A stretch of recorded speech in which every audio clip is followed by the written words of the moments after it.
Help support the show by joining the Patreon or becoming a YouTube member. Also, hit that like button and subscribe if you want more Browns-focused content.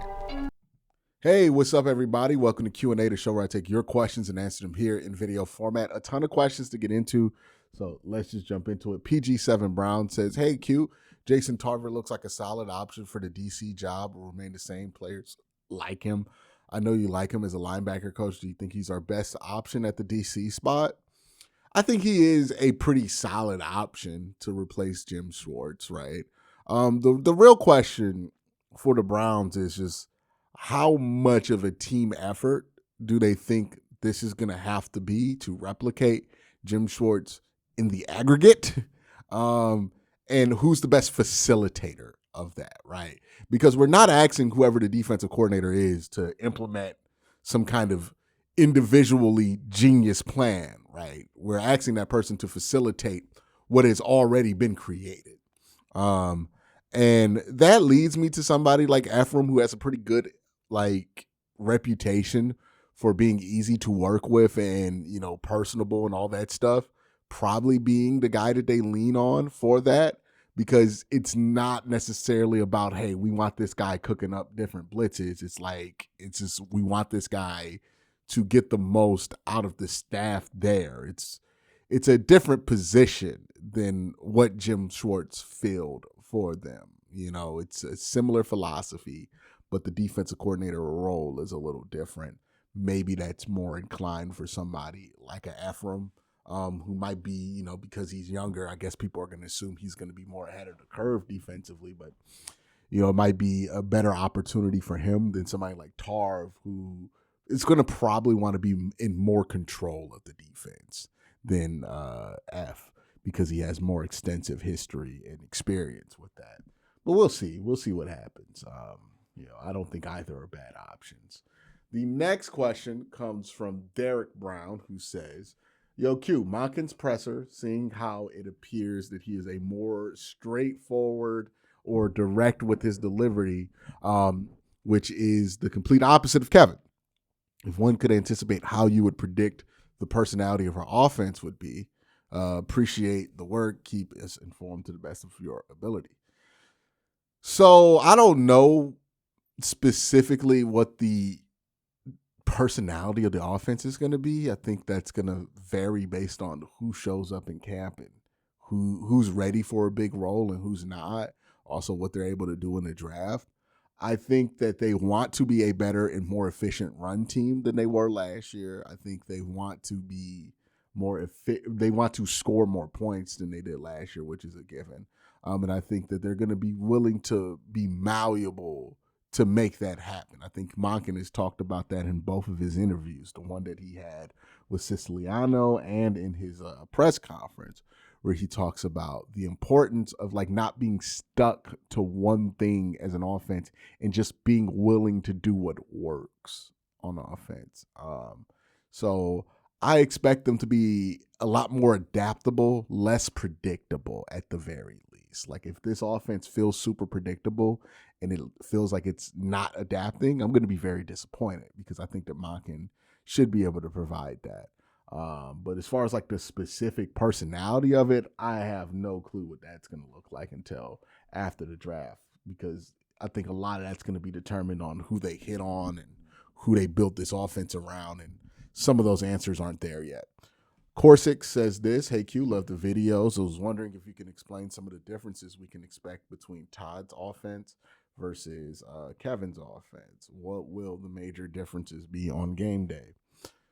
I think the most visual difference is that Todd is going to utilize more pistol than Kevin did, right? So pistol, it's a variation of shotgun. That's why it's called pistol, right? Shotgun is more steps away from the center. Pistol is a half step away from the center. Well, not a half step, but half the distance away from the center, which is pistol shotgun. I hope that makes sense, right? So they're going to be more in pistol. I think they're going to use pistol a lot more. I think some things will be similar. I think they're going to use a lot of 12 and 13P. I don't think that's going anywhere. I don't think this team is going to magically turn into an 11P team. I think they're going to utilize a lot of heavy packages. in the offense. I think they're going to utilize him differently out of pistol, and I think they're going to have more read option stuff in here, so more RPO stuff, right? So run pass option, things where they're going to make quick decisions. I think they're going to implement some of that stuff in there. And I think what you'll notice too is that there's going to be a wider variety of concepts that they like to attack in a game than Kevin did. Kevin was very narrow in his scope for the offense, where Todd is a lot more willing to be open-minded about different things. So I think that's going to be a huge difference.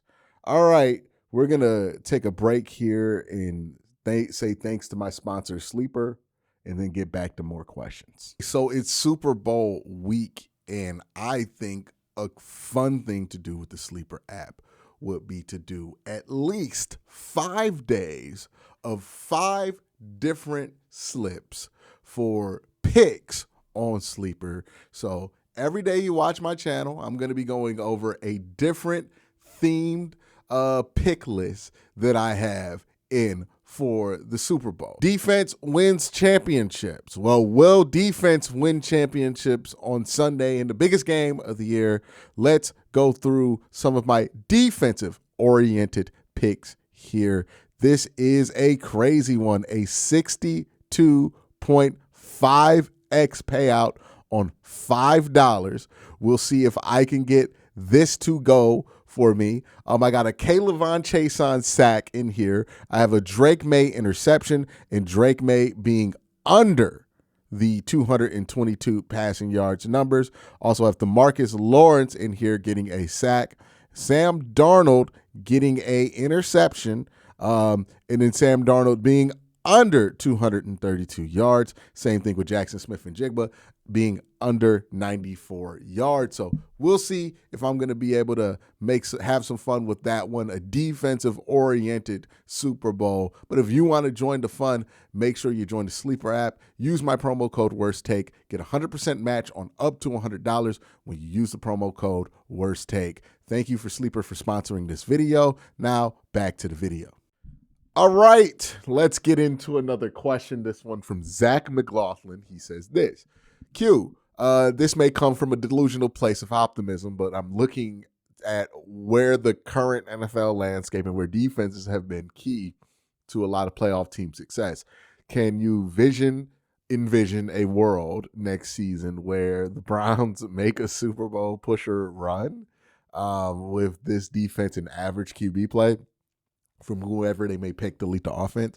So basically, you're asking me, can the Browns do what the Seahawks have done, which is reinvigorate the run game, get a quarterback who is going to get past a certain line, and have a defense that can carry you throughout the way? I don't think that's possible in one offseason. Maybe if we're talking about a long-term 2 to 3 year plan, maybe the Browns can get there. The pathway to a quarterback as good as Sam Darnold is not really there. I mean, you can maybe take a flyer on an Anthony Richardson, but I don't think that has a high probability of working out. The same thing with like a Malik Willis, or you want to go take the flyer on like a JJ McCarthy or something like that. I think those all have pretty low probabilities of getting you to that point. Shador and Dylan Gabriel probably aren't going to get to that point anytime soon either. I think that it's a couple of things have to go right that can't just happen this offseason. I think the Browns' offensive line needs to get much improved, need to get better wide receivers, right? Who's going to replicate the offensive firepower that JSN has on this offense? Maybe you draft Carnell Tate, but it's not going to happen just year one, right? It's probably going to happen year 2 or 3 for that player. There's a lot of reasons why it's probably not likely that it happens this year. What I can say is that the Browns could, build this thing and be something similar to the Texans or one of those things like the Jaguars, maybe that can happen within a year, but that would again require a lot going right over the next couple of months. And you having more success. Like Shador would have to be much better than you expect him to be right now, or you would have to really hit on a reclamation project at quarterback. On top of like nailing every single draft pick and getting incredibly lucky and then finding somebody to play tackle for you on top of all of that. So I don't think this is a fair place to set your mind for the next year. I think this is where the Browns want to be maybe in 2 or 3 years, but not next year. No. All right, the next question comes from John W. John W. says, one thing Andrew Berry said that stood out about Todd Monken is his willingness to tailor schemes around players' strengths rather than forcing a roster into a rigid system. Do you think Monken's ability to adaptability could speed up the rebuild on offense? I think it will help some, because the one thing about what the Browns were doing over the last couple of years, they weren't really forcing, they were drafting what they thought would be square pegs into square holes. They weren't really great at identifying the pegs, though, which was the problem. The Browns weren't really forcing people to do stuff that they weren't comfortable with. It was more or less the inability to identify players who could do those things at a high enough level in the NFL. I think the best thing Todd Monken can do to get this team to have a quicker rebuild on offense is be able to identify college talent much better than Kevin Stefanski has, right? If we look at where the jumps were for the Browns defense, it's when Jim Schwartz came in and he was really good at identifying college talent for his defense, and that is why they had this second resurgence in 2025. With Todd Monken, it's like, hey, if he can identify talent on offense and he gets guys to add to Quincy Judkins and Harold Fannin who could be long-term starters, then all of a sudden the outlook on this offense is going to change dramatically. But if that doesn't happen immediately, then that's going to be a problem, right? So it's going to take time. So I think that's more important than if Monken is flexible or not. You can be very flexible, but if the talent isn't good enough for that flex, then you're going to run into issues. The next question comes from Kayla, who says this. Who gets the credit for player development on the defensive side? It seems Schwartz's scheme is easy to emulate, but will there be other aspects of him that end up missing and not appreciating until they're gone? It's entirely possible. Jim Schwartz is not a bad defensive coordinator.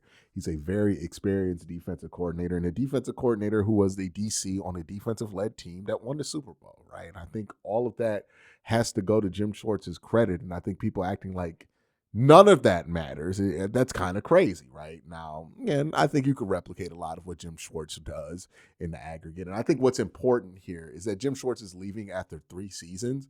So the team has accumulated a lot of knowledge about Jim Schwartz's system over the last 3 years, right? So that makes it a lot easier. The fact that this defense really isn't in the place where they need to develop a ton of players too makes it a lot easier. Now, who gets the credit for development on the defensive side? I think it's a group effort, right? It's partly on the player. I think players are deserving of the credit in their own development. It's kind of weird how that goes, where like people will credit everybody but the guy who did probably the most work to get better, the actual player himself. That's probably the most critical person in the player development role, but there's also, the position coaches are very important. That's who the player's point of contact is for the defense every day. And then you have the coordinator who has involvement on what that long-term plan is going to look like for that player. So it's a team effort, right? It's the player, it's the personnel coach, it's the assistant coaches, it's it's not the special teams coach, but it's the coordinators, it's all of it. It's not just one individual who's responsible for that. It's also the coaches that, the player employs when they're not with the team. Robbie says this, hey Q, love the videos. I was wondering what the best pass is for a franchise quarterback. If it seems like we most likely won't have a good enough pick next year to take one, hopefully. I know we're probably a year away, at least from knowing anything of sorts. I'm curious on what you think. Keep up the good work. Honestly, the best path forward for the Browns is just to focus on winning games at this point. You can't really guarantee anything in the draft. We don't know what that draft class is going to look like. Just have to focus on winning games, because one of the things that can help you in the long term in finding a quarterback is having stability. And if you can't win games this year, your stability is at risk. So just win some games. make sure that ownership doesn't really feel the need to be involved in football ops, so that, you know, the football people can stay employed and you can have some continuity there. And the hope is that you can develop enough talent over the next 3 years of drafts that you become an attractive landing spot for a quarterback, or you raise the floor of quarterback play to a point to where it's a lot easier to fill the position and develop a guy who might not be a premium pick, right? Like maybe your goal is at the end of this year to say, hey, look, we're not in the range for Dante Moore or Arch Manning, but maybe we're a kind of team that can pick up a guy like a Lenore Sellers and develop him and get the most out of him, right? Maybe you can Jordan Love your way into this quarterback thing, right? Like that might be what the Browns have to do, because I think winning has to be at a premium for the next couple of years in order for the Browns to build up any positive equity that could lead to the kind of stability they need to develop a quarterback. But thank you for the question, Robbie. The next question comes from Jalen, who says this. Hey, Q, 2-part question. Harold Fannin has been fantastic for the Browns thus far. He looked great in the lead up to the draft, but it seemed like throughout the entirety of last offseason, he was mocked to go in the 3rd round at the lowest. How does a player like him, who has increasing hype and was talked about as a potential steal in the 3rd round for so long, actually make it to the 3rd round? And my second question is, are there any players that you believe will follow his trend in the upcoming draft? I'm sure there are players who will follow that trend. It happens every year. So your question of like, hey, how does a guy get mocked to the 3rd round? Everybody's like, he would be a steal in the 3rd round, and then he actually goes in the 3rd round and becomes a steal. How does that happen when everybody knows it's going to happen? How does nobody feel comfortable taking him in the 2nd round? I think that's because that prediction is made because people are saying to themselves, Harold Fannin as a prospect was very intriguing, but he did have issues as a prospect that scared people off of taking him in the 2nd round, right? He's not the biggest guy in the world. He's not the most scheme versatile guy in the world. Yeah, I think he's actually pretty scheme versatile, especially like in a Todd Monken offense. But, you know, the projection was that he wasn't the most scheme versatile guy in the world, and he went to a small school in Bowling Green. That will scare scouts off of you, right? And I think that's what affected his draft position and why people kind of typecast him in the 3rd round. And maybe that's also what happened. People just got used to saying he's a 3rd round pick. He's a 3rd round pick. And, you know, you just end up being a 3rd round pick. This is how it kind of goes. It happens with 1st round picks where guys get so much talk as 1st round picks that people just take them in the 1st round and not really think about it, and the player ends up being like a 5th round value. So, yeah, I think it's a combination of typecast plus, you know, Harold Fannin's, he wasn't the biggest tight end prospect. It also was a very crowded tight end class. So there were a lot of guys in that 1st and 2nd round conversation who had better size than him, better athletic traits, better long-term traits, maybe better fits for a wider variety of offenses. And it kind of made it so that Harold's spot always kind of lined up in the 3rd round. The next question comes from M, who says this. What's up, Q? With all the talk about Cleveland's wide receiver group needing to be upgraded, where do you realistically see Cedric Tillman's value? I honestly thought he was a legit starter when healthy. What do you think? I am higher on Cedric Tillman than most people are. I think Cedric Tillman can be a useful wide receiver to an NFL team. I think the issue with Cedric Tillman is he's not been available, and you can't really rely on him. I think if you put him on a team with a better offensive line, given what his skill set is as a wide receiver, maybe you have a better chance of success there. But yeah, he's just at a point to where he's been so unreliable health-wise that you can't really give him a role. So he's going to have to earn it in training camp, and hopefully he does. All right, the next and last question comes from Kluber, who says this. Hey, Q, thanks for answering my question last week. After watching the press conference and seeing the organization's stance on Schwartz's defense, do you think it's more like or less likely they hire a DC from within the organization or hire an outside candidate? Could you weigh the pros and cons of both? So if you bring in an outside candidate, they're going to probably be much more qualified than the in-house guy that you get, right? Like that's the pro to bringing in the outside candidate. If you bring in a Gerard Mayo or something like that, that is a guy who has NFL coordinating experience, who has done the job before, and you're not worried about those kind of things, like experience getting in the way. That is the pro to hiring somebody from the outside. The con to hiring somebody from the outside is that it's not a guarantee that they're going to be as committed to the principles that you're trying to maintain or as knowledgeable about the principles you're trying to maintain as you would like. And it's possible that there's more of a change in the defense than you would like or anticipate. So you might be risking some familiarity for experience if you hire somebody from the outside. When you go in-house, you're sacrificing some experience, right? That's the con. You're not getting the most experienced candidate. Like between, Tarver and Ephraim Banda, there's maybe 1 or 2 years of defensive coordinating experience at college and pro combined. So there's not really a ton of experience there. But what they are experienced in is the inner workings of this defense, the personnel on this defense, and how this defense was planned from the ground up last year. And I think that's something that the Browns are going to find more attractive. It's like, hey, let's just try to retain as much as we could from the Jim Schwartz system with the new defensive coordinator versus bringing in somebody to run a new system. So that's why I think they're going to stand here. But thank you for the question. You guys have a great day. Have an even better night. Peace.